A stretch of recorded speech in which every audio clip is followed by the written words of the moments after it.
Bienvenue à Info IPS, votre balado santé vulgarisé par nous, les infirmières praticiennes spécialisées. Je m'appelle Valérie Saillant. Et moi, Kim Provencher. Aujourd'hui, on va parler du concept de la dépendance. Mais la dépendance, on pense souvent que la dépendance est l'alcool et la drogue, mais c'est au-delà de ça parce qu'il existe des comportements qui sont néfastes. Puis même les écrans, on peut être dépendant aux écrans.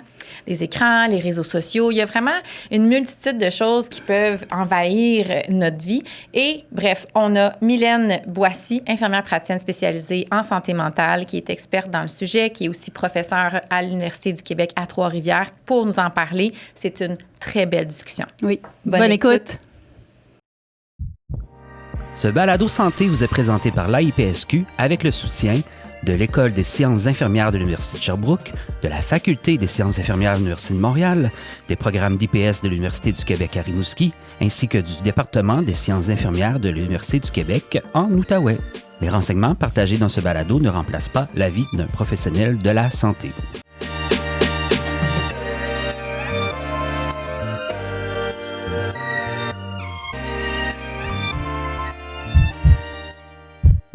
Mylène?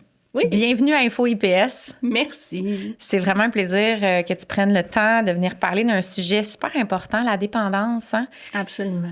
Avant qu'on rentre dans le sujet, on aime toujours savoir un peu le parcours de l'invité. Parle-nous de ton cheminement infirmier. Oh, mon cheminement infirmier, mon Dieu, je pense qu'il ressemble à Es-tu long? Plusieurs infirmières, mais quand même, parce que j'ai pris de l'âge et des rides cette année encore.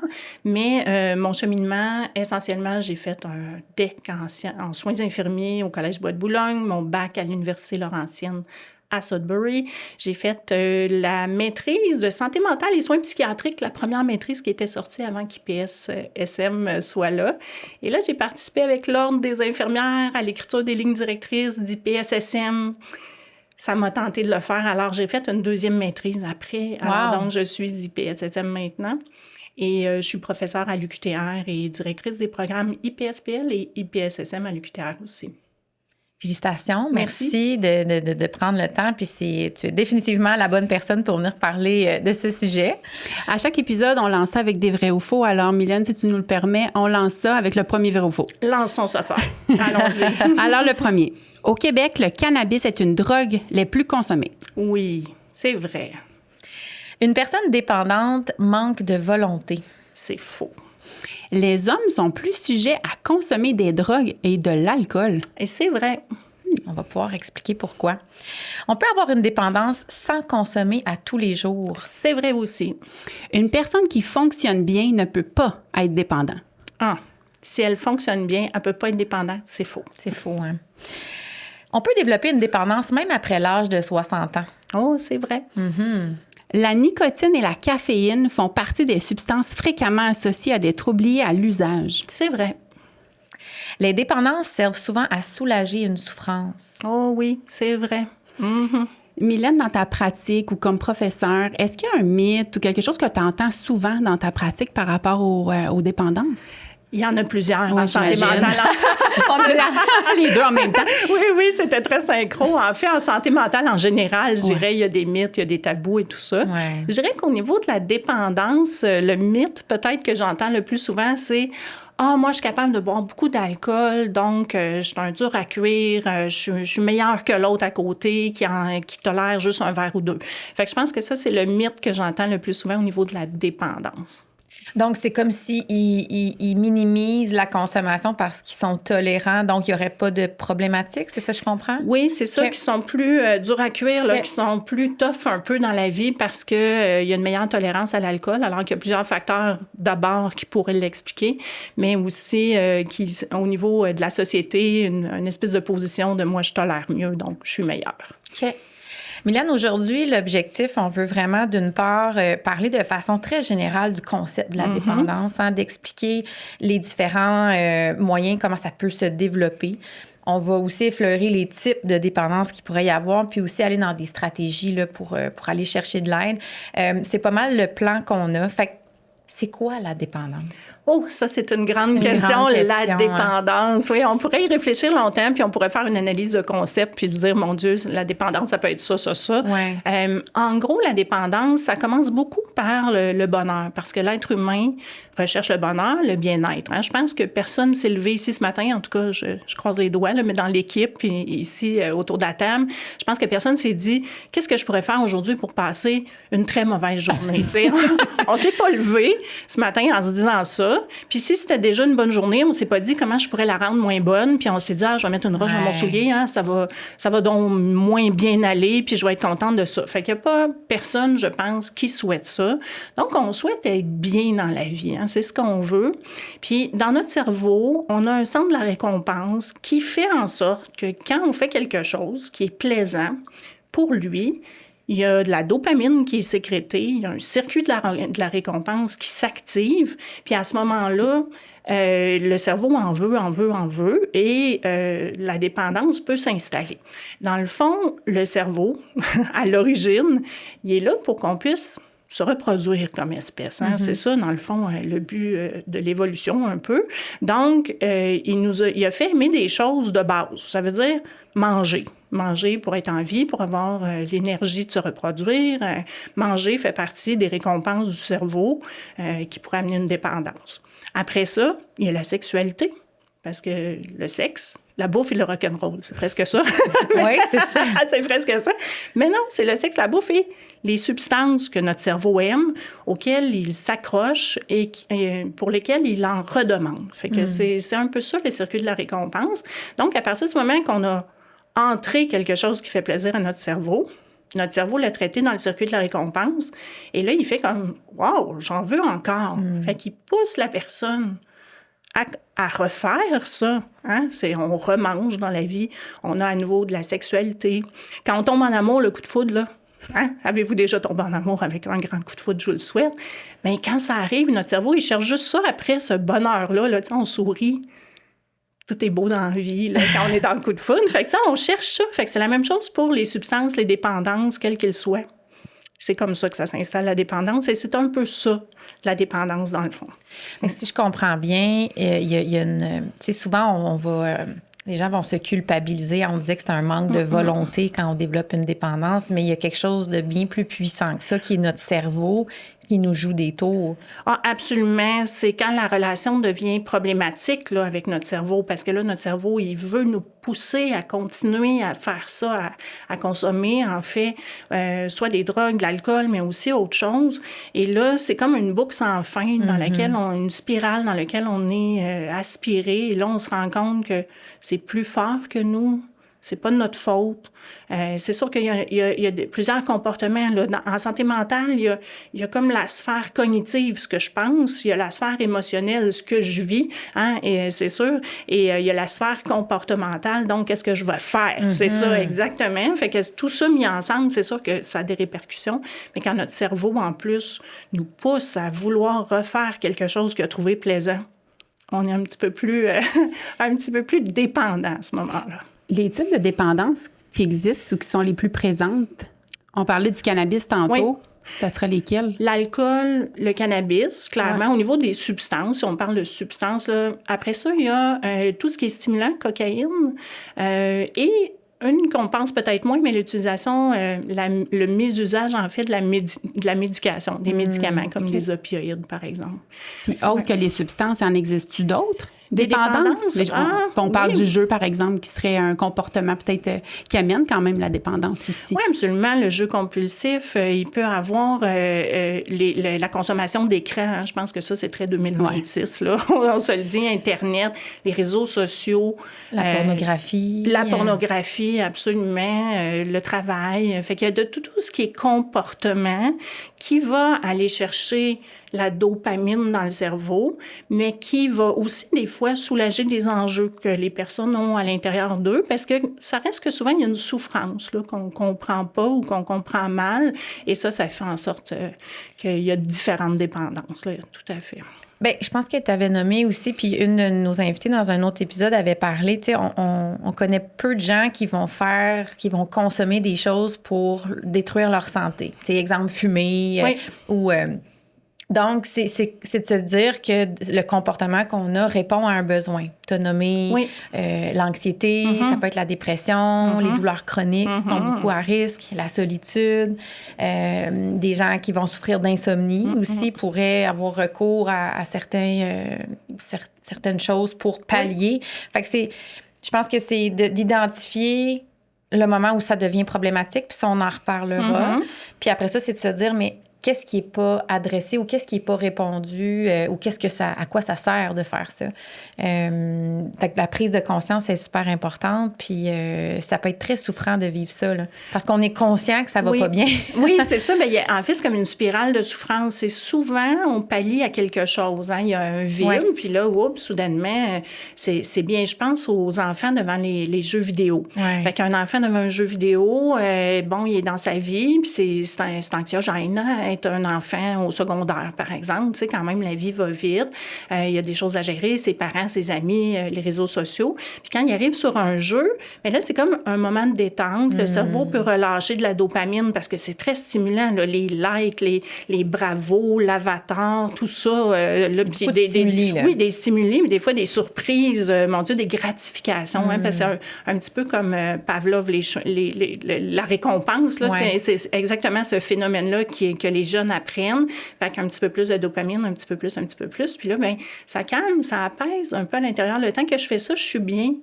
Mais là, éventuellement, c'est quand le temps augmente, puis là, je mets ma vie de côté, puis là, je suis plus dans la vraie vie, puis là, je suis fatiguée à l'école, puis je dors parce que j'ai joué jusqu'à 3 heures du matin avec mes amis. Ça fatigue le cerveau aussi. Ça fatigue le cerveau, le corps. Après ça, on dort moins bien parce qu'on est plein de dopamine. Fait que, tu sais, ça a plein d'impacts aussi, là, qu'on reparlera, tu le disais, mais tu sais, c'est ça la spirale un peu de « on veut être mieux ».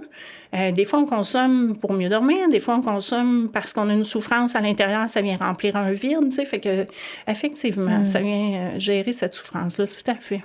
Un peu comme une espèce d'automédication. Hein? Je suis stressée, je me sens pas bien.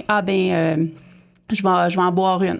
Je me sens seule, j'ai pas de conjointe, je vais en prendre une. Fait que, tu sais, c'est aussi quand je prends, ça peut être de l'alcool, ça peut être un joint, tu sais, encore là, où les écrans, je vais aller rechercher quelque chose pour répondre à un besoin. Fait que c'est un peu de l'automédication pour s'autogérer. Oui, parce que l'être humain, on est toujours un peu en conflit entre le plaisir. Hein? On aime ça avoir du plaisir. Je pense qu'on fait partie des personnes qui aiment avoir du plaisir dans la vie et les obligations de la vie. Fait que ça, on est toujours... Freud serait content de m'entendre, là, mais on est un petit peu toujours coincé entre le ça et le surmoi. Donc, notre personne à nous, c'est anxiogène, ça, d'avoir toujours à décider, est-ce que j'étudie? Est-ce que, non, j'ai un party? Qu'est-ce que je fais? Tu sais, où je m'en vais là-dedans? Fait que tout à fait, absolument, ça peut devenir de l'automédication pour diminuer cette anxiété-là, entre autres. Si on pense à l'alcool, c'est un dépresseur de l'humeur. Fait que c'est sûr que ça calme. Fait que les premières fois que quelqu'un prend ça, ça diminue ses tensions musculaires. Il y a l'impression, c'est une impression qui va dormir mieux, qui va s'endormir plus rapidement. Fait que, tu sais, au début, il y a une impression de bienfait. Puis éventuellement, c'est que ça accélère la problématique qui était là au début. Mais oui, c'est ça. C'est ça qui est un cercle un peu vicieux, là. Ça vient rechercher la souffrance de la personne, tout à fait. Puis, si on a parlé des différents types, il y a une multitude de choses à laquelle les gens peuvent être dépendants. Essentiellement, n'importe quel comportement ou substance à laquelle on va avoir recours qui devient, disons, problématique. C'est quoi être problématique? Être problématique, c'est vraiment quand, déjà, là, si on se dit... est-ce que ça serait problématique? C'est déjà une bonne prise de conscience. Okay. C'est déjà un début de peut-être qu'il y a quelque chose. Des fois, nos proches commencent à nous dire « là, tu sais, il y a un problème. » Puis là, on prend pas la critique. On défend un peu. Non, c'est pas si pire. Fait que, des fois, c'est un peu comme ça. Ça peut devenir problématique à partir du moment, en fait, là, il y a un alcoologue français qui disait ça. Il s'appelle comme ça là-bas. Il disait, c'est quand tu perds la liberté de t'abstenir. Fait que quand tu perds la liberté de t'abstenir, ça veut dire que tu perds le contrôle, tu vas recompulser dans ton comportement, dans ta substance, tu vas reconsommer. Fait qu'à partir de ce moment-là, c'est là que ça devient problématique. quelqu'un, par exemple, parce que moi, je l'entends souvent, là, je finis ma journée, mes enfants sont couchés, je vais me prendre 2 coupes de vin à tous les soirs. Ouais. Il manque pas de travail, il est efficace, il est concentré. On le dirait que c'est un problème ou une dépendance à ce moment-là? En fait, ça dépend parce que j'ai une patiente, c'était un peu ça. Là. Elle sortait sur son balcon le soir, elle était fonctionnaire. Elle sort sur son balcon le soir, puis là, pour relaxer, tu sais, pandémie, c'était compliqué. Elle dit, je commence à me prendre une petite coupe de vin, je relaxais, je regardais mes petites plantes, mes petits oiseaux, tout allait bien. Puis elle dit, à un moment donné, ben le lendemain aussi. Hein, pourquoi pas? C'est déjà jeudi, c'est déjà vendredi. Après ça, la fin de semaine, c'est oui. Fait que tout ça mis ensemble, mais ça faisait que ça s'installe graduellement. Puis elle dit, à un moment donné, mon fils me dit, en FaceTime, t'es encore en train de prendre une coupe de vin, maman? Puis elle dit, ben oui. Pourquoi? Puis là, il dit, ben il me semble qu'à chaque fois qu'on s'est parlé cette semaine, t'en avais une, puis une bonne coupe de vin, là, parce qu'une vraie coupe de vin, là, c'est décevant, c'est 140 millilitres, 142 millilitres, là, c'est le fond, là, quand... Le tiers, à peu près? Même ça dépend de la coupe. Ça dépend de la coupe. Puis deux, moi, je dis tout le temps, c'est la quantité décevante qu'on paye au restaurant. La petite ligne sur le verre, là. On fait comme, il arrête, puis là, on est comme, ouais, OK, je vais y goûter, mais c'est la bonne quantité. Fait que c'est un peu décevant. Fait que c'est rare que les gens à la maison vont verser la vraie quantité, tu sais, parce que dans les faits, si on calcule une bouteille de 750 millilitres à 142 millilitres par coupe, il y a un petit peu plus de coupes qu'on pense. Il n'y en a pas juste 4 là, dans une bouteille comme ça. Fait qu'effectivement, là, ça s'installe tranquillement, pas vite, et c'est là que ça peut devenir un peu insidieux, comme ta question le disait, là. Tout à fait. On parlait des hommes. Des hommes. Oui. Pourquoi les hommes sont un peu plus à risque de développer des dépendances? Des dépendances, c'est une bonne question. En fait, il y a plusieurs... C'est multifactoriel. La première, je dirais, il y a la gestion de la dopamine. Chez l'homme, ils apprennent le circuit là, de la récompense est un petit peu plus rapide. Ils l'apprennent plus vite que nous. Fait que plus rapidement, ils deviennent comme en manque de ce comportement-là. Donc, ils en veulent plus rapidement. Ça, c'est le premier phénomène. Le deuxième phénomène, c'est la testostérone. La testostérone apporte à l'homme de prendre plus de risques, de chercher des sensations fortes, de faire des choses peut-être qu'il ne devrait pas faire. Fait que la testostérone amène à l'homme une plus grande sensibilité à la dépendance. Puis je dirais qu'il y a aussi encore en 2026, une espèce de rôle associé à l'homme, l'homme fort, l'homme viril qui boit, qui consomme, qui est capable de tout faire. Là. Fait qu'il y a aussi ce facteur social-là là, qui est étudié tout à fait. Fait que c'est les 3 facteurs, en gros, du pourquoi les hommes sont plus sensibles. Mylène, j'aimerais revenir. On parlait de comment identifier une consommation problématique. On a parlé là, justement de la survenue sournoise de certains comportements. Évidemment, là, c'est rarement de 0 à 100. Il y a des émotions qui peuvent survenir, qui peuvent nous amener à penser que ça devient problématique. On parlait de honte, de culpabilité. Comment ça pourrait se présenter? Oui, absolument. Bien, quand les gens, tant que les gens ne ressentent pas qu'il y a la problématique, en fait, ils sont dans l'amenuisement. C'est comme, ils sont, ben c'est pas si pire, ça va, pour moi, ça va, ça m'apporte plus de bienfaits que de conséquences négatives. Fait qu'au départ, ça part comme ça. Puis éventuellement, bien, l'entourage, ben, ça amène des conflits souvent familiaux. On s'occupe un peu moins des enfants. Peu importe c'est quoi, là, que ce soit une substance ou un comportement, on est un petit peu moins présent au travail. Fait que, tu sais, il y a des effets quand même. Puis tout ça mis ensemble, ça fait que des fois, il commence à avoir de la culpabilité qui s'installe, tu sais, parce qu'on fait des choix, puis peut-être pas les bons, puis on le sait, là, comme être humain, des fois, quand... On n'est pas bête, là. Je pense que les gens sont intelligents, puis quand, tu sais, ils se rendent compte, là, qu'ils font quelque chose que c'est plus fort qu'eux, puis que ça les détruit un peu, là, ils commencent à s'en rendre compte. Mais là, il y a de la honte, de la culpabilité, de la tristesse, puis clairement, la dépression, anxiété, c'est très, très lié avec les troubles de consommation. Parce que là, tu sembles faire référence, entre autres, à la consommation d'alcool ou de drogue, où c'est difficile à cacher. Il y a des gens qui vont se cacher pour consommer, absolument. Mais il y a d'autres types de dépendances. On parle de pornographie, de jeux vidéo. Ou, quand on vit seul, ben c'est plus facile de s'isoler davantage. On va peut-être commencer à manquer des réunions familiales ou des réunions entre amis pour entretenir le comportement. Oui, c'est ça, parce que diminuer, en fait, c'est augmenter le temps de notre dépendance par rapport à nos autres activités, c'est un signal d'alerte assez fort, ça, quand même. C'est là que ton choix, ta vie tourne alentour de cette dépendance-là. C'est drôle parce qu'on disait, tu sais, c'est plus difficile à cacher, mais j'ai une patiente, elle me disait, quand je fais mon trajet en métro, j'ai toujours une canette de 7-Up, mais dans le fond, c'est du gin qu'il y a dans mon 7-Up. Puis là, elle dit, je suis là dans le métro avec ma petite paille, puis je bois, tu sais, puis elle dit tous les matins avant d'aller travailler parce que sinon, j'y arriverais pas, je suis trop anxieuse. Tu sais, fait qu'on peut cacher ce comportement-là comme ça. Puis effectivement, il y a des trucs qui se passent plus à la maison quand on est seul ou quand on attend d'être seul. Tu sais, la pornographie, c'est un bon exemple là, qui peut être ultra consommé puis qui peut être une dépendance. Puis ça a des impacts après quand il y a une dépendance à la pornographie, bien, il y a des impacts sur sa propre vie sexuelle aussi après. Fait que tu sais, éventuellement, il y a des choses qui s'installent puis la personne devient coincée un peu là-dedans. Tout à fait. Si on avait un parent ou quelqu'un de notre famille proche qui vivrait des dépendances, est-ce que nous, ça nous met un peu plus à risque quand il y en a déjà? Oui, quand il y a des dépendances dans une famille, on voit que c'est un trait familial, on dit qu'on peut en hériter. Alors, malheureusement, fait qu'effectivement, on voit dans des familles où il y a plus de risques. Donc, oui, si vous avez un parent proche, quelqu'un de votre famille biologique, évidemment, qui a des problèmes de dépendance, vous êtes plus à risque comme personne d'être dépendante. Puis en même temps, au niveau psychosocial, si c'est pas vos parents biologiques, mais que vous avez été élevé dans un contexte où il y avait toujours souvent de l'alcool, où ça vous a été servi à 10 ans, ben oui, prends-en une petite bière sur le coin de la table, ben les facteurs psychosociaux aussi favorisent la dépendance, c'est certain. Fait que peu importe que ce soit le contexte de vie dans lequel vous avez été élevé ou par biologie, il y a un risque. Ça peut être aussi protecteur, des fois, de vivre... Moi, j'ai souvenir, son père est décédé d'une cirrhose alcoolique à 38 ans, puis il s'est toujours dit... Moi, je ne vais pas tomber là-dedans. Oui. Tu sais, il y a eu une consommation le plus modérée Oui. parce qu'il craignait ça.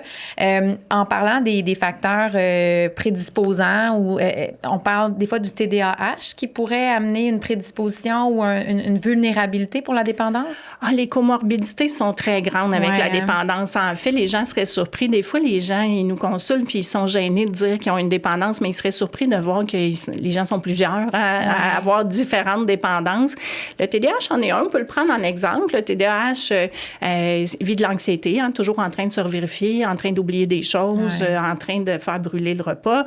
C'est anxiogène, ça. Puis là, quand il arrive sur le marché du travail, là, toujours avoir à se revérifier pour atteindre la performance qu'on demande ici, les employeurs nous demandent. Mais à ce moment-là, ça devient très anxiogène. Fait que là, ils compensent sur deux choses. Ils veulent diminuer l'anxiété, mais aussi, il y aurait besoin peut-être d'un psychostimulant. Fait que là, ils vont aller se psychostimuler. Ça commence des fois avec le café, parce que le café est un peu psychostimulant. On aime ça, le matin, bien partir, bien démarrer notre journée avec le café. Bien ça, la caféine qui arrive, bien c'est un psychostimulant et ça les allume. Fait qu'ils sont un peu à la recherche de tout ce qui pourrait les stimuler. Fait que c'est un peu, c'est pas une automédication, mais presque. C'est une recherche de soulagement, en fait, de la souffrance. Fait que, puis des fois, pour mieux dormir, mais là, ils vont aller chercher du cannabis ou des trucs comme ça en se disant, faut que j'arrête mon cerveau parce que les TDAH, le cerveau, ça va à 220. Oui, c'est ça, ça va à 220 000 à l'heure tout le temps. Fait que pour diminuer ça.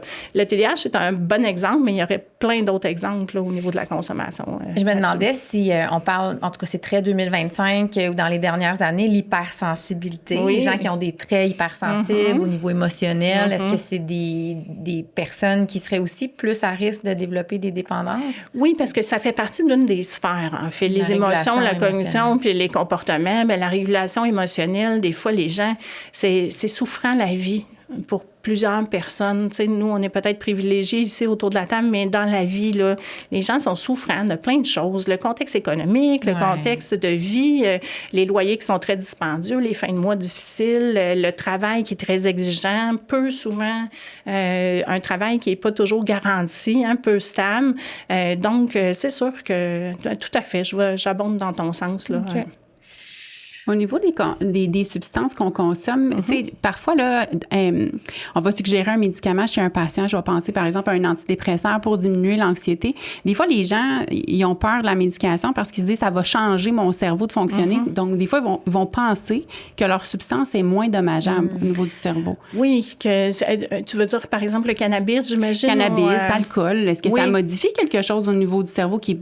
J'imagine que oui. Oui, en fait, c'est ça. C'est que souvent, des fois, on leur dit on est mieux de traiter avec une médication qu'on connaît les effets, qu'on connaît les effets secondaires et qui va être stable dans le temps, que d'acheter des fois des drogues de rue qu'on ne sait pas non plus qu'est-ce qu'il y a dedans tout à fait, puis qui peut être à intensité variable, là, donc qui peut avoir... C'est très dangereux. C'est très dangereux. Oui. Tu peux arrêter de respirer parce que tu ne sais pas qu'est-ce qu'il y avait dedans, tu sais, fait que c'est extrêmement dangereux. Fait que oui, je pense que je suis d'avis, la médication est plus stable et plus aidante. On sait sur quel neurotransmetteur ça joue parce qu'il y a la dopamine, donc on parle beaucoup dans la dépendance, mais tu sais, on peut amener un petit peu plus de sérotonine. Tu parlais d'antidépresseurs, par exemple, puis tu sais, on peut aller jouer sur la noradrénaline. Fait que tu sais, on a d'autres, avec les médicaments, on a d'autres choses, d'autres facettes sur lesquelles on peut aller jouer, tout à fait. Puis au niveau de l'âge, on parle souvent que c'est nos jeunes qui consomment, là, nos 15-35 ans. C'est eux autres qui sont à risque. Tantôt, dans nos vrais ou faux, on disait que même les plus de 60 ans, on a tendance à les oublier, ces gens-là. Oui, c'est ça. Bien, c'est là-dessus que je voulais qu'on pense. C'est que dans le fond, la dépendance, c'est à tout âge. Tu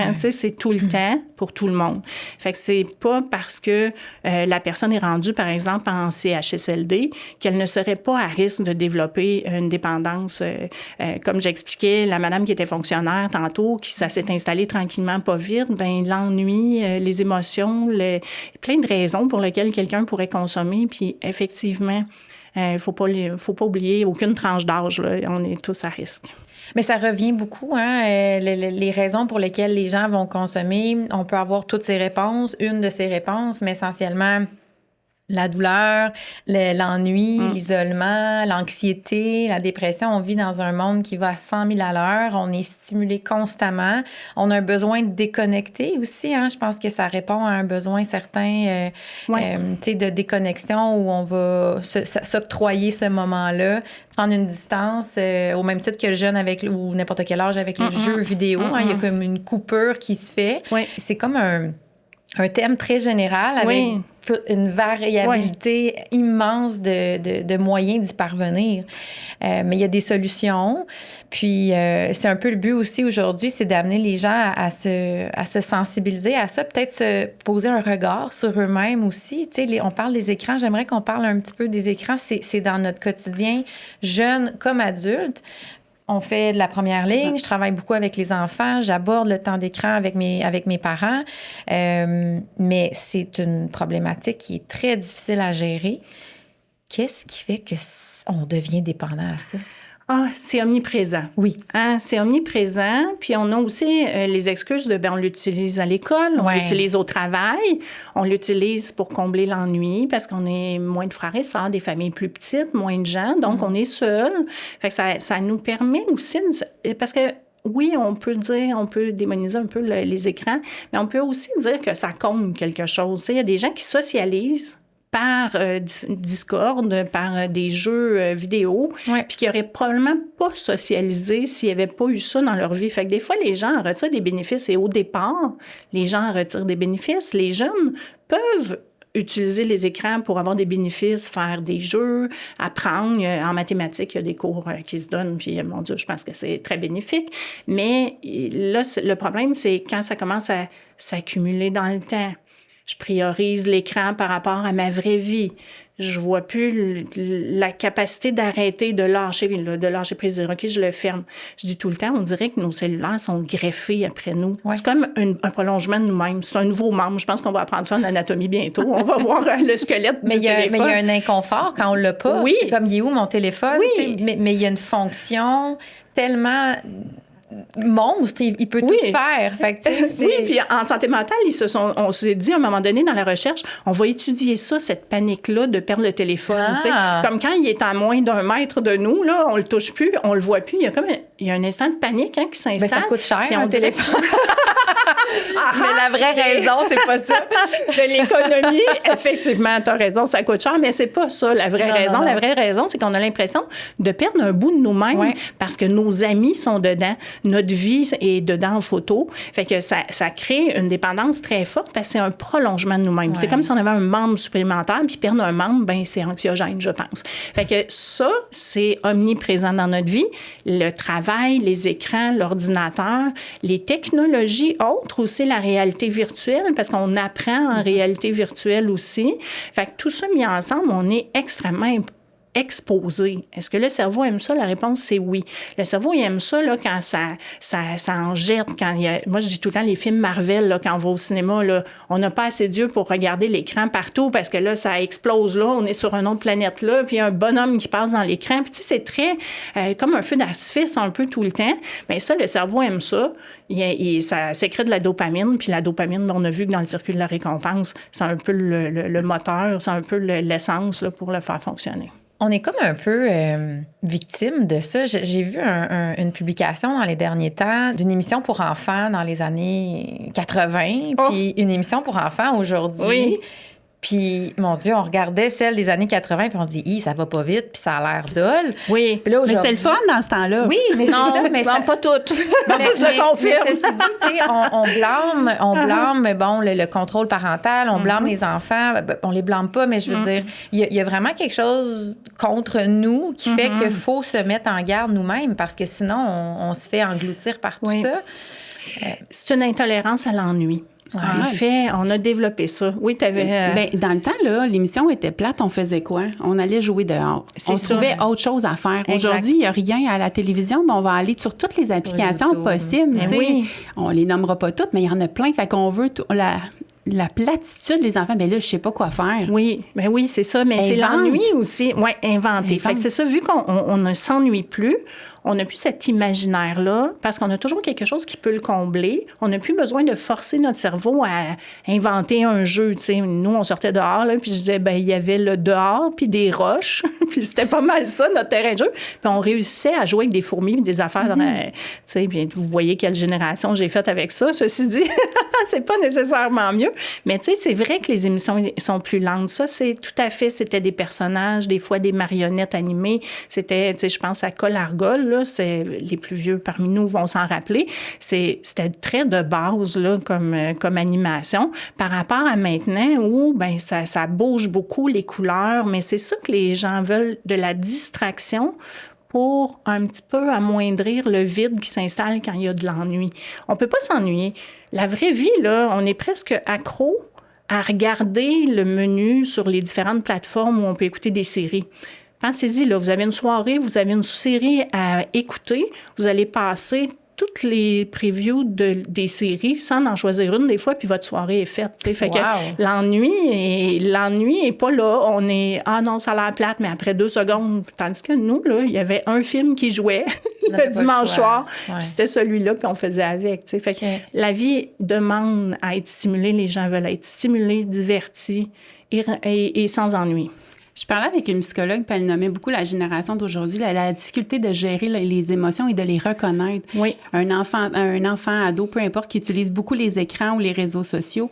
Si je suis triste, je vais aller dans ma chambre, mais je vais regarder mon téléphone. Je suis fâchée, je vais sur mon téléphone. Donc, d'apprendre à gérer les émotions, à les communiquer, à les reconnaître, j'ai l'impression que c'est un enjeu en ce moment, puis j'ai pas l'impression nécessairement que ça va s'améliorer. Peut-être parce que là, le téléphone est interdit à l'école, mais... Oui, c'est une forme d'évitement. C'est un évitement, c'est ça que j'allais dire. Effectivement, on est sur la même longueur d'onde, c'est de l'évitement. L'évitement, c'est quoi? C'est probablement ce qu'on fait le plus souvent dans la vie de manière consciente ou inconsciente, mais cet évitement-là de ce que je pourrais vivre, là, des émotions là, à l'intérieur de moi, mais c'est bien plus facile. Tiens, je vais aller me divertir, je vais jouer mon petit jeu, je me change les idées, puis là, pendant ce temps-là, ça m'apaise parce que oui, il y a une sécrétion quand même de dopamine puis d'autres neurotransmetteurs qui me font du bien. Mais quand ta seule gestion d'émotions, c'est l'évitement. T'en gères jamais des émotions. Puis t'arrives, plus tu vieillis, plus ça devient difficile d'être adéquat dans ta gestion émotionnelle. Fait que dès qu'il y a une épreuve, les gens vraiment deviennent démunis, effectivement. Mylène, tu viens de dire un mot qui m'intéresse, une épreuve. Puis on entend souvent, il faut faire des choses difficiles dans la vie. Hein? Oui. Il faut se mettre au défi. C'est dans l'inconfort qu'on avance. On entend souvent ça. Là, la terminologie francophone de delayed gratification, donc une gratification qui va être retardée et bénéfique, hein, de croire au processus et non juste au résultat, va être bien pour notre santé mentale et notre personne. Qu'est-ce que tu dirais par rapport à ça? Comment tu l'expliquerais? J'ai plein de choses à dire là-dessus. D'abord, il y a une partie de nous qui est dans notre personnalité, si on est capable d'attendre ou pas d'avoir la récompense. Il y a un test de la guimauve qui s'appelle, en psychologie, c'est qu'on met les gens, des enfants, en fait, devant une assiette avec une guimauve ou un jujube ou une récompense sucrée quelconque et on les met en groupe, puis on leur dit d'attendre, puis qu'ils vont avoir le droit, s'ils ont attendu avant de manger la récompense, ils vont avoir le droit d'en avoir 2. S'ils ont suivi bien la consigne, puis qu'ils attendent que le monsieur revienne dans la salle, ils vont avoir 2 jujubes au lieu d'1. Et il y a des jeunes qui, pendant que les explications sont en train de se faire donner, ils ont déjà mangé le jujube. C'est déjà fait, là. Il n'y a pas de contrôle, là. C'est comme la récompense après. Là. Et puis là, ils sont en train de le manger, puis ils écoutent quand même les consignes, là. Mais tu sais, c'est comme ça a passé complètement l'impulsion, là, de le prendre. Il y a des jeunes qui travaillent fort. On les voit, là, devant l'assiette. Ils sont comme, tu sais, puis là, je le regarde. Je me souviens d'une petite fille, je le regarderai pas, ça va être moins pire, tu sais. Fait que c'est vraiment cute. Puis là, j'ai un contrôle de moi. Et il y a une portion parmi ces enfants-là qui vont le licher un petit peu, prendre une petite croquée, ça paraît pas trop. Tu sais, ils savent pas qu'ils sont filmés, évidemment. Oui, c'est ça, ils négocient leur envie. Et il y a des jeunes qui sont vraiment tout en contrôle et qui sont capables de résister pour avoir la récompense double, tu sais, à long terme un peu, ce qu'on pourrait dire pour des enfants. Fait que ça, il y a déjà un inné en nous qui fait en sorte qu'on est en train de manger le jujube pendant les instructions, on est capable d'avoir la double récompense. Fait que ça, c'est déjà une base. Pour répondre à ta question, ça s'apprend-tu, ça? Ça s'apprend, ça se travaille. Mais on est beaucoup dans l'ère de la gratification immédiate. Tu sais, les réseaux sociaux, là, un like, un autre like. J'aimerais ça qu'on en parle de ça. Un cœur, bien, ça va vite, tu sais. Fait que les gens sont habitués d'être ici tout de suite maintenant. Puis quand on fait des études, tu sais, sur les gens qui sont capables de se ramasser la mise de fonds pour une maison, bien, même c'est pas tout le monde qui est capable. Je suis en train de me ramasser une mise de fonds, mais il y a une vente dans ma boutique préférée. Mais les gens, ils vont acheter la les achats font partie d'une forme de dépendance. C'est ça, parce que là, ça fait du bien. Hein? Tu sais, c'est comme immédiatement, j'ai quelque chose parce qu'il y a une mise de fonds.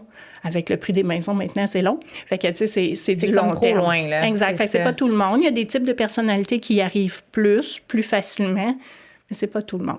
Ouais. Mais ce que je retiens, c'est que je pense que comme parents, ça peut être inculqué aux enfants. Il y a différents moyens de le faire, mais je pense que c'est important aussi de sensibiliser nos enfants à ça. On parlait de gratification immédiate, de constamment dire que c'est le plus beau, le meilleur, le plus fort. Oui. Il y a pas quelque chose... c'est pas nécessairement aider nos enfants de faire ça, là. Oui. Puis, brièvement, on a parlé des likes. Oui. C'est quelque chose qu'on vit beaucoup, que les jeunes vivent, sont constamment dans la comparaison. Il y a beaucoup de souffrances psychologiques qui émergent de ça. Toi, dans ta pratique, qu'est-ce que tu as vu par rapport à ça? Oui, en fait, plein de choses. C'est directement lié à l'estime de soi et à l'ego. Hein, parce qu'on a tous un ego. Ça, c'est la bonne nouvelle. On a tous un ego sain. Donc, un ego qui nous permet d'avancer dans la vie. Tu l'as abordé un petit peu au début du balado. Tu as dit, tu sais, on veut avancer dans la vie, on veut être meilleur, on veut être plus performant. Bien, ça, c'est cet ego-là qui fait qu'on se challenge. On cherche la vie à être moins facile, sortir de notre confort, de nos pantoufles. Fait que ça, c'est notre ego sain qui fait comme, je serais peut-être capable de... Tu sais, les gens qui ont décidé de s'inscrire comme nous, IPS, là, mais c'est parce qu'on s'est dit, bon Dieu, je pense que je suis capable de le faire, tu sais. Fait qu'on s'est dit, on y va. Fait que ça, c'est l'ego sain qui nous propulse un petit peu dans la vie puis qui fait en sorte qu'on a confiance. Fait que on a un ego. L'ego, il aime ça, se faire dire qu'il est bon puis qu'il est intelligent puis qu'il réussit bien quelque chose. Fait que cet ego-là peut être flatté un peu, qu'on dit. Puis il y a aussi toute l'estime de soi. Comment, moi, par rapport aux autres, je me situe? Est-ce que j'ai confiance en moi? Est-ce que je trouve toutes les autres personnes alentour de moi meilleures? Des choses comme ça. Fait que tout ça mis ensemble, toute cette gratification mis ensemble, bien, les likes, c'est un peu ça. Tu sais, c'est immédiatement, je mets une photo. Là, j'ai plein de likes qui s'accumulent ou des petits cœurs ou maintenant, il y a plein d'affaires qu'on peut mettre. Bien, ça me fait du bien parce que ça me confirme dans le système social que je suis quelqu'un, que je vis, que je suis en vie puis que je suis appréciée. Ça a des effets pervers si la photo ne marche pas comme la personne veut. Puis là, c'est pas tout à fait ce qui était cherché puis souhaité, tu sais, puis qu'est-ce que j'ai... Là, il y a une remise en question sur sa propre personne. Alors qu'on s'entend qu'une photo, c'est pas la personne, tu sais, c'est pas qui tu es. T'es pas mauvaise comme personne parce qu'une photo a eu moins de likes, tu sais. Fait que c'est un peu ça, c'est toute la relation du soi, de Mais des fois, de soi, ils ont de mis l'ego. beaucoup de temps sur cette Absolument. photo-là. J'ai des histoires que Oui. j'entends, puis des fois, je questionne les jeunes dans mon bureau, tu sais. C'est pas toujours vrai non plus. Tu sais, des fois, avec l'intelligence artificielle, Oui, ils vont en plus. remodifier, Ben oui. ils vont mettre leur peau plus Oui, belle, oui. leurs cheveux. Fait que, tu sais, souvent, c'est pas nécessairement très naturel non plus. Pas là. vraiment Ouais. eux. Hein. Il y a des gens qui sont même allés jusqu'à perdre la vie pour prendre la photo la plus extraordinaire, pour avoir le plus grand nombre de likes. Là. Ils sont allés sur des Mais falaises. le c'est système quand de même... récompense Oui. est que la loterie de Oui. si tu deviens viral, Oui. puis que du jour au lendemain, tu as des millions de followers ou de likes, ben tu peux gagner ta vie, tu peux être propulsé Oui. dans un monde, mais c'est pas tout le monde qui vit ça. Donc, mais il y a un souhait. Là. Moi, j'ai des jeunes dans mon bureau qui disent, Oui. moi, je veux devenir Oui. comme lui. Oui, et c'est pas tout le monde. C'est vraiment une question de personnalité. Ouais. Il y a des gens qui aimeraient être connus, puis il y a des gens qui aimeraient ça pas être connus. Puis moi, j'en ai des amis là, qui font de la recherche super intense, puis qu'ils n'ont pas besoin qu'on parle d'eux. Ils sont juste contents dans leur laboratoire de Ouais. faire des recherches. Fait que ça dépend vraiment de la personnalité. Mais c'est gratifiant dans notre société actuellement d'être bien reconnu sur les réseaux sociaux. C'est comme un positionnement social. Tu sais, c'est presque ça. Tu sais, dans le temps, autant des rois, il y avait des positionnements au niveau de la société. Ouais. Là, ben nous, c'est un peu la même chose. Fait que là, t'es connu, ton visage est reconnu.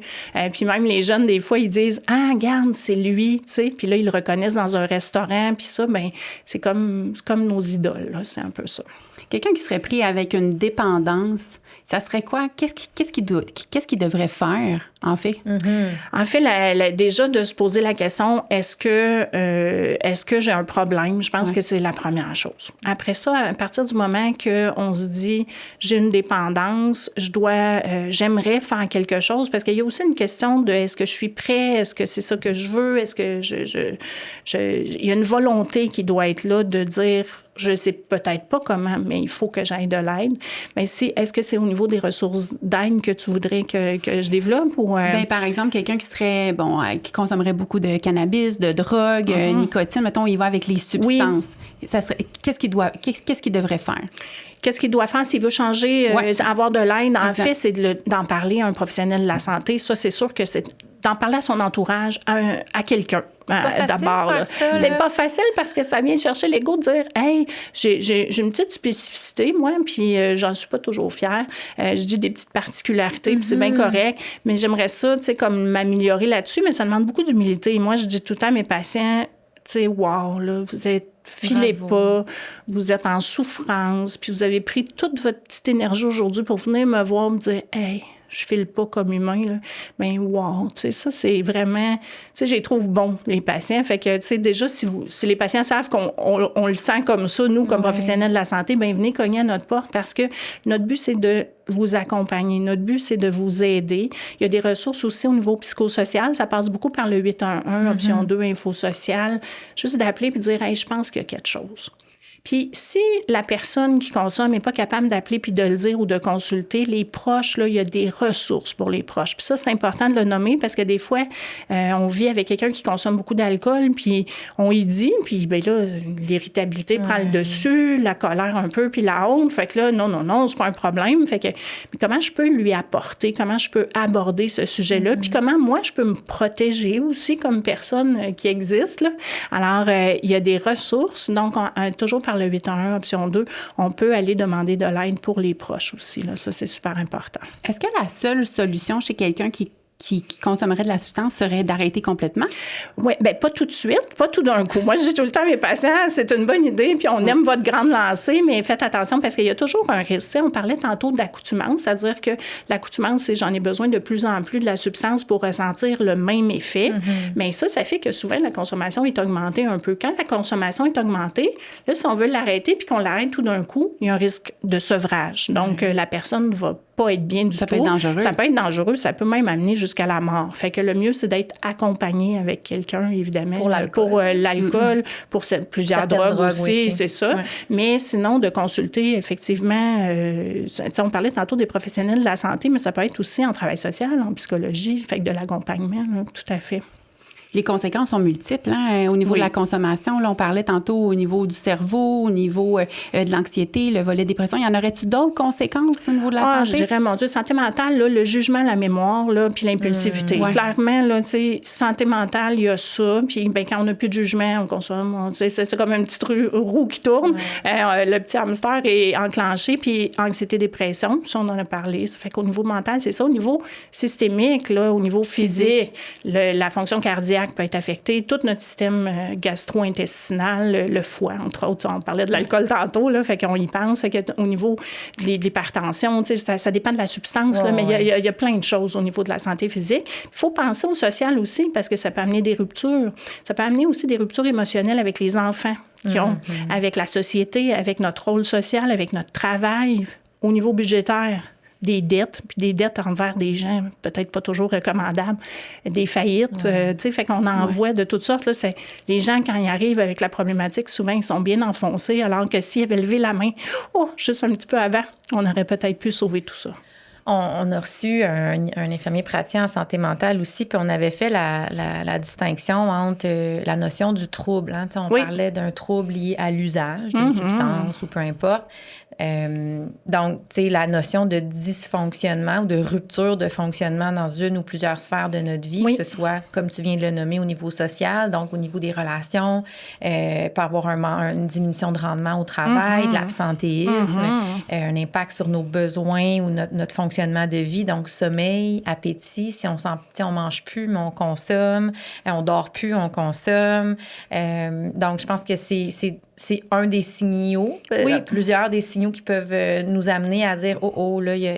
Oh oui. On se lève puis on a besoin de consommer pour faire notre journée. Là. Ça, je dirais que mais c'est une clair. Évidence, mais... C'est une évidence, mais pas pour les gens qui le vivent. Parce que la raison pour laquelle ils consomment, c'est pour être bien, pour bien partir la journée. C'est comme nous, avec notre café, ça part bien la journée. L'odeur, moi, j'aime l'odeur, surtout du café, plus que le goût. Mais tu sais, quand je le sens, j'ai comme, ça va être une bonne journée. Puis eux, ils n'envisagent pas tolérer la journée sans ça. Fait que c'est juste comme une roue qui tourne un peu. Puis des fois, c'est des stimulants la journée pour passer ma journée. Puis là, je suis stimulée. Fait que là, je vais prendre du cannabis pour me donner pour la nuit. Tu sais. Puis là, c'est comme c'est pas si évident toujours. En tout cas, je dirais que c'est un signe évident, mais je te laisse poursuivre ta question. En fait, c'est que je revenais à dire que, tu sais, je pense que c'est un sujet qui est super tabou. Hein? Tu sais, il y en a des évidents, là, l'alcool, les drogues, puis encore là. Mais les gens sont très, très réticents à en parler. Moi, je fais vraiment un effort, puis je pense que toi aussi, dans ta pratique, de questionner, puis de questionner sans jugement. Des fois, je vais surestimer des niveaux de consommation ou même l'écran avec les parents. Tu sais, combien d'heures par jour? Du 2, 3, 4? Oh non, ou A+. Fait que, tu sais, je pense qu'il y a des techniques comme soignants qu'on a. Mais j'ai beaucoup aimé, tantôt, tu parlais là, des 3 piliers, tu sais, la cognition, l'émotion et le comportement, parce que on a une pulsion, hein, on a une pensée de consommer ou de jouer. Il y a une émotion reliée à ça, mais il faut essayer de créer une distance entre notre pensée puis notre action. Hein. Moi, c'est ce que j'ai vécu. J'ai eu un trouble alimentaire qui m'amenait à avoir des comportements inadéquats, mais c'est difficile de créer cette distance-là. Puis il y a des trucs... Mais c'est pas facile. C'est un travail. C'est vraiment pas facile. Il faut être accompagné. Oui, puis je dis souvent aux patients, ça vous a pris combien de temps vous rendre là? Puis là, ils disent, ça fait quand même un moment. Fait aujourd'hui, je vais vous donner un exemple. Ça vous prend combien de temps aller à l'épicerie, pas loin de chez vous? Mais là, ça me prend 15 minutes. Puis là, je dis, ça prend combien de temps revenir de l'épicerie? Mais ça prend 15 minutes aussi. OK. Fait que, j'aime ça. Ça veut dire que, là, ça vous a pris combien de temps vous rendre là, dans cette problématique-là? Ça va prendre probablement le même temps s'en sortir. Et est-ce que c'est si grave?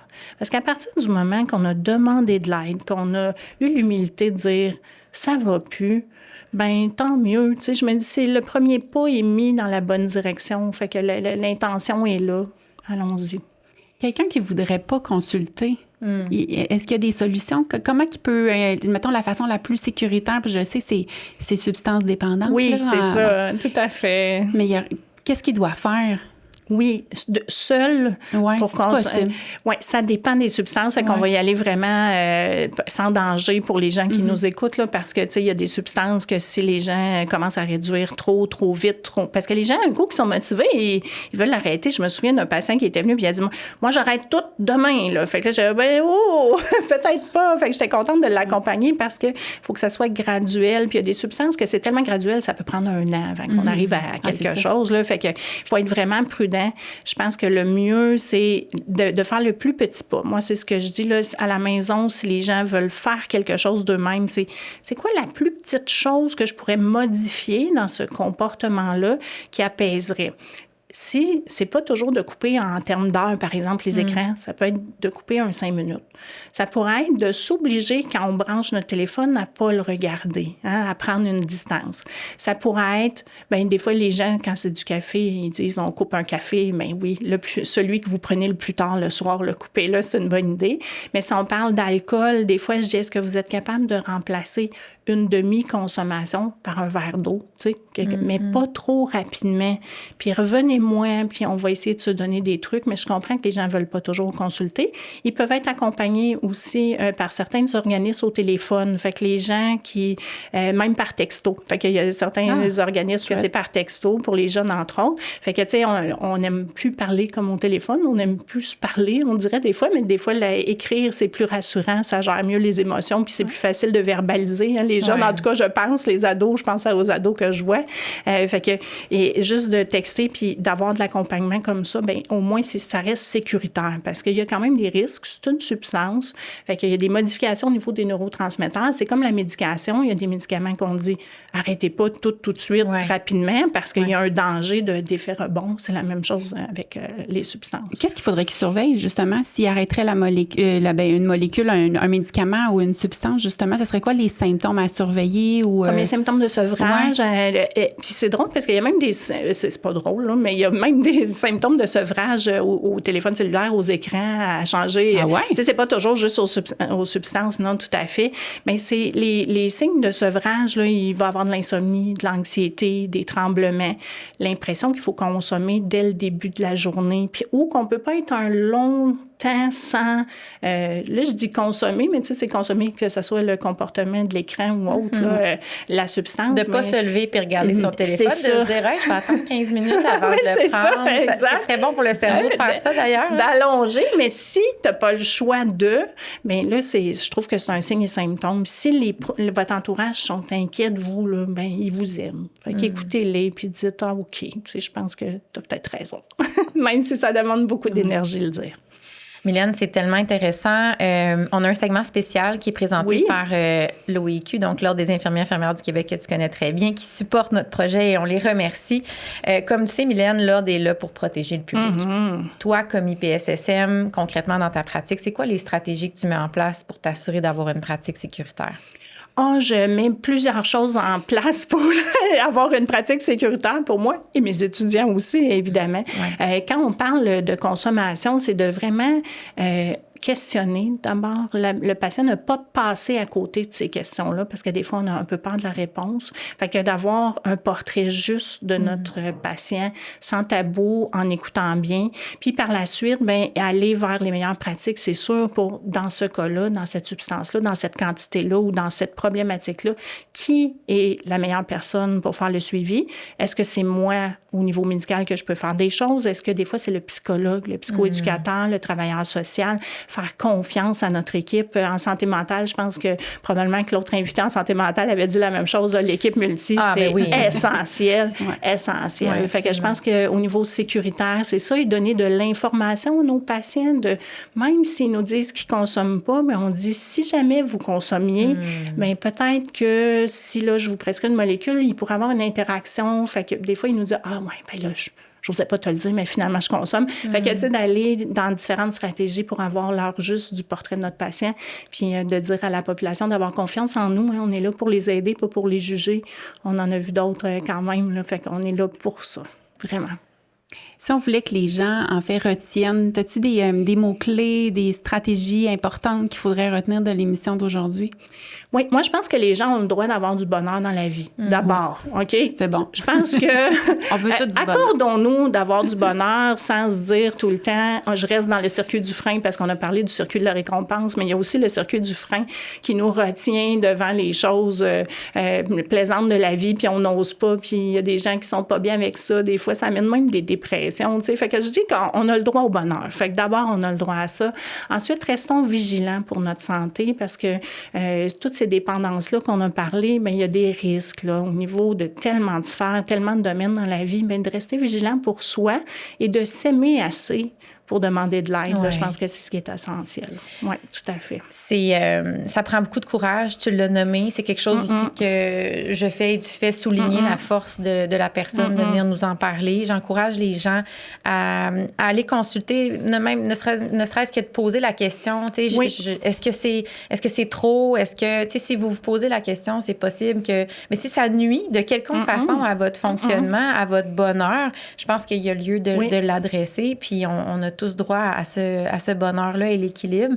Mais ça engendre une souffrance énorme et je la comprends. Donc, je souhaite vraiment que les gens puissent aspirer à consulter davantage. Il y a des ressources pour ça. Oui. Mylène, Ça serait lesquelles? Les ressources, rapidement. Les ressources qui tu réfères, mettons, tes patients. Rapidement, le 811, option 2, info sociale, là, quand ça dépend où on travaille, évidemment, comme IPS, là, mais souvent, c'est la porte d'entrée au service, que ce soit au service psychosocial, de dépendance ou de santé mentale, parce que souvent, c'est des comorbidités qui viennent se chercher. Eux, ils vont faire une première évaluation, une première écoute aussi pour les proches ou pour les gens qui ont un problème, qui ont décelé un problème. Fait que ça pourrait être une première aide. Là. Moi, je pense que c'est la porte d'entrée la plus rapide. Sinon, l'IPS n'importe quel professionnel à qui vous avez accès, je pense que exactement, on va pouvoir les accompagner, les écouter, référer. Mylène, merci. Ça me fait plaisir. Merci vraiment de ton temps, du temps que tu donnes aux étudiants aussi pour former la relève. Si jamais l'épisode a été pertinent, vous savez, quelqu'un de votre entourage est dans cette situation-là ou vous voulez partager, n'hésitez pas à le faire. Donc, d'ici là, prenez soin de vous.